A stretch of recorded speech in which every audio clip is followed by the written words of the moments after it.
Bonjour à tous et bienvenue dans cette nouvelle vidéo un peu particulière car je vais comparer les deux logiciels Software et Visual Studio. Alors ces deux logiciels permettent de créer des applications, des logiciels. Donc dans cette vidéo je vais comparer les deux et vous dire celui que je préfère et lequel je vous recommande dans quelle situation. Donc voilà, donc c'est parti. Alors nous allons commencer par Software. Donc Software, si vous connaissez pas, j'ai déjà fait des vidéos dessus. Donc je vous mets une petite fiche en haut à droite si vous voulez aller voir.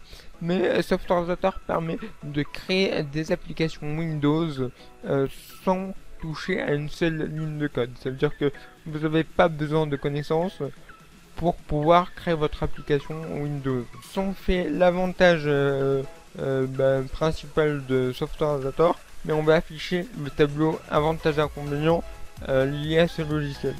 Donc voilà, donc en avantage on peut dire que vous pouvez créer des logiciels sans connaissance, parce que vous n'avez pas besoin de savoir coder. En fait c'est tout par interface, vous avez juste une boîte à outils avec des actions, vous avez juste à choisir vos actions et les mettre dans le workflow, donc pour créer votre algorithme, voilà. Donc c'est parfait pour les débutants, bah oui, puisque vous n'avez pas besoin de connaître un langage, vous pouvez créer votre application en un rien de temps. C'est parfait pour commencer dans l'algorithmie, donc pour apprendre à ce que c'est une variable, comprendre ce que c'est les conditions, les boucles. Donc voilà, donc c'est parfait pour assimiler ces concepts-là. Et comme je vous le disais, vous pouvez créer rapidement votre application, puisqu'il y a juste des actions à déplacer, déposer, et voilà. Mais Software a des inconvénients. Donc Software est très limitant. En effet, vous avez des actions dans votre boîte à outils, mais sauf que les actions dans la boîte à outils, ils sont pas infinis. C'est-à-dire que vous avez des actions illimitées, restreintes, alors que par rapport à ce qui est possible, c'est rien. Je vais vous donner un exemple. Par exemple, dans mon logiciel agenda virtuel, j'ai créé un système de plugins. Donc le système de plugins, je l'ai fait avec Visual Studio. Hein. Le système du plugin, j'aurais jamais pu le faire avec Software. Donc Software, il génère aussi un code bordélique. Donc il génère votre code en Visual Basic, donc c'est un langage de programmation, mais sauf que quand il le génère, il est vraiment bordélique. Quand je le regarde, c'est vraiment dégueulasse. Donc pareil, dans le monde professionnel, ça serait pas accepté du tout. Donc vous pouvez pas utiliser Software dans le monde professionnel, puisque c'est vraiment dégueulasse le code qu'il génère. Donc voilà. Pareil, vous pouvez pas utiliser le concept d'user control. Alors user control, c'est un vous voyez dans la boîte à outils, vous avez des contrôles que vous pouvez ajouter à votre fenêtre. Donc ça c'est un contrôle. Et bien vous pouvez pas créer votre propre contrôle, chose que normalement on peut faire sans problème. Et vous pouvez pas utiliser les concepts avancés tels que les events. Donc les events, c'est des déclencheurs, des événements qui se déclenchent. Donc vous pouvez pas créer vos propres événements par exemple. Donc pareil pour les classes. Alors normalement vous pouvez créer des classes avec Software, mais je sais pas, moi j'ai pas réussi, j'ai jamais réussi. Donc pareil, si on peut pas utiliser l'orienté objet, donc, normalement c'est quelque chose d'hyper important dans le monde informatique, l'orienté objet, et ben ça devient très très limitant. Autre inconvénient, c'est que Software utilise une vieille technologie. Donc vous pouvez utiliser deux sortes de projets. Vous pouvez créer deux types de projets avec Software.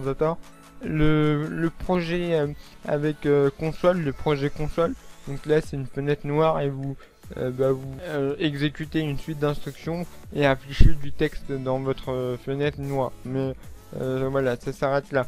Vous avez un deuxième type de projet qui est le plus utilisé, à mon avis, c'est le projet de type Windows Form. Donc là c'est le type de projet avec la fenêtre. Alors vous avez que deux types de projets, mais sachez qu'il en existe plein d'autres et les technologies qu'utilise SoftwareDator sont très vieilles. Donc, la technologie Windows Form est très vieille. Il y en a une plus récente qui est la WPF et on peut pas l'utiliser avec SoftwareDator. Donc la technologie WPF nous permet notamment de créer des fenêtres plus belles avec des couleurs, des effets et tout. Donc voilà. Donc ça on peut pas le faire avec SoftwareDator. Donc SoftwareDator, comme je vous l'ai dit, vous pouvez pas l'utiliser dans le monde professionnel parce que vous allez déjà être très limité et en plus il vous génère un code dégueulasse qui ne sera pas accepté par vos supérieurs. Donc voilà, donc SoftwareDator c'est vraiment un logiciel pour les débutants qui veulent apprendre facilement à créer des logiciels. Dernier inconvénient par rapport à SoftwareDator, donc celui-là c'est le plus important, c'est que SoftwareDator est abandonné. En effet, son créateur a arrêté de travailler dessus, donc ça veut dire qu'il y a plus de mise à jour. Et si vous utilisez Windows 10, et ben vous verrez que il y a plein de bugs, notamment quand vous créez un projet, et ben le logiciel il crache. Donc à chaque fois que vous créez un projet, il crache. Alors il y a d'autres bugs, mais je vais pas en parler. Mais c'est le bug le plus important. Donc si vous voulez utiliser SoftwareDator, vous devez posséder la version 7 de Windows, donc Windows 7. Donc là, vous êtes sûr qu'il marche à peu près bien. Donc voilà, donc c'est un vieux logiciel qui est malheureusement abandonné. Donc voilà pour SoftwareDator. Donc maintenant je vais parler de Visual Studio. Alors Visual Studio, j'ai fait aussi des vidéos dessus. Il permet de créer des applications avec des langages de programmation tels que le VB.NET ou le C#. Voilà, donc on va afficher le tableau avantages inconvénients. Donc bien évidemment les avantages de l'un c'est les inconvénients de l'autre. Vous pouvez voir qu'il n'y a pas beaucoup d'inconvénients pour Visual Studio. Donc le seul inconvénient que moi-même j'ai trouvé, c'est qu'il faut posséder des connaissances. Donc vous devez maîtriser un langage de programmation comme le VB.NET ou le C#. Donc si vous trouvez plus d'inconvénients, et ben n'hésitez pas à le partager en commentaire. Mais en termes d'avantages, là il y a beaucoup plus de choses. Vous avez plus de possibilités avec Visual Studio. Bah oui, vous pouvez, vous n'êtes pas limité à une boîte à outils. Vous pouvez, la seule limite c'est vos connaissances et votre imagination. Vous pouvez par exemple, je sais pas moi, par exemple, dans SoftwareDator il n'y a pas l'action copier-coller. Enfin, vous voulez mettre du texte dans le presse-papier, et ben avec SoftwareDator c'est pas possible. Alors que avec Visual Studio en une ligne de code c'est bon, c'est réglé. Alors avec SoftwareDator vous pouvez le faire, mais il faut installer un plugin. Avec Visual Studio vous pouvez créer des user control, donc des contrôles personnalisés. Donc là vos possibilités sont vraiment vastes et vous pouvez maîtriser plus de concepts comme les lambda, les events. Donc là vos connaissances sont plus importantes et vous avez plus de possibilités. Vous avez aussi plus de contrôle sur votre code. Donc comme c'est vous qui écrivez votre code, et ben vous pouvez l'arranger au mieux. Et au lieu d'utiliser 20 lignes pour faire quelque chose de pour faire un calcul par exemple, vous allez utiliser que 3 lignes comparé à SoftwareDator. Donc là vous maîtrisez votre code et vous pouvez l'optimiser pour que votre application mange le moins de ressources possible. Et c'est ce qu'il faut faire dans le monde professionnel.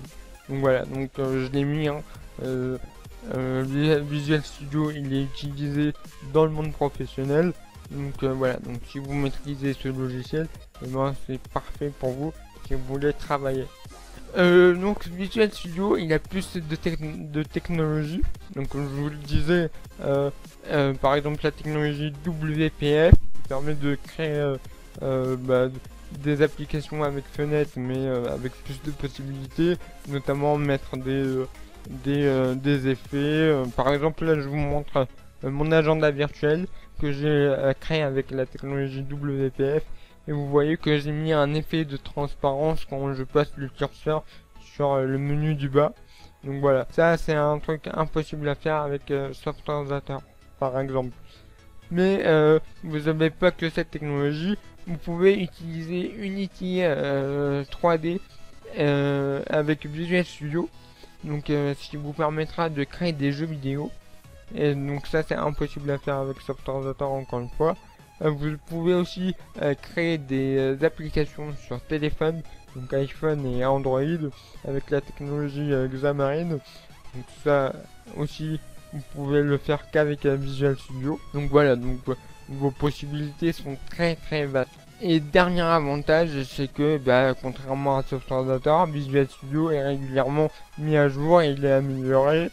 Donc je pense que j'ai fini pour la comparaison des deux logiciels. Donc je pense que vous avez compris mon préféré, hein, c'est largement Visual Studio. Alors par contre ils ont chacun leur avantage, hein. Ça dépend en fait de votre niveau, hein. Si vous êtes débutant, donc là on va passer à la conclusion. Si vous êtes débutant et que vous connaissez aucun langage, vous voulez créer des applications sans vous embêter à apprendre un langage de programmation, et donc vous pouvez utiliser Software. Alors il y a des bugs, mais c'est quand même possible, notamment si vous avez Windows 7. Donc comme ça vous pouvez créer des applications sans toucher à une seule ligne de code, apprendre les bases de la programmation, les bases de l'algorithmique plutôt, donc les variables, les conditions, les boucles, etc. Et après, donc une fois que vous êtes à l'aise avec ça et que vous voulez évoluer, vous pouvez apprendre un autre langage de programmation, donc un vrai langage de programmation, par exemple le Visual Basic ou le C#, et là passer sur Visual Studio. Et comme ça vous aurez plus de possibilités, vous aurez plus les limites contraignantes de Software. Donc si vous voulez apprendre un langage de programmation, j'ai fait 2 séries sur 2 langages, donc sur le VB.net. Donc le VB.net c'est le langage qu'utilise Software pour générer vos applications, et le C#. Donc C# c'est un autre langage qui est mieux, moi je le préfère. Donc voilà, donc je vous mets les 2 fiches en haut à droite, donc vous pouvez choisir celui que vous voulez pour apprendre un vrai langage de programmation. Donc voilà pour cette vidéo. Donc j'espère que elle vous a plu. N'hésitez pas à mettre un j'aime, des commentaires, à dire votre avis si vous préférez Software ou Visual Studio, à donner votre opinion sur cette question là. Donc merci à vous d'avoir suivi la vidéo, je vous dis à la prochaine fois, et sur ce, ciao.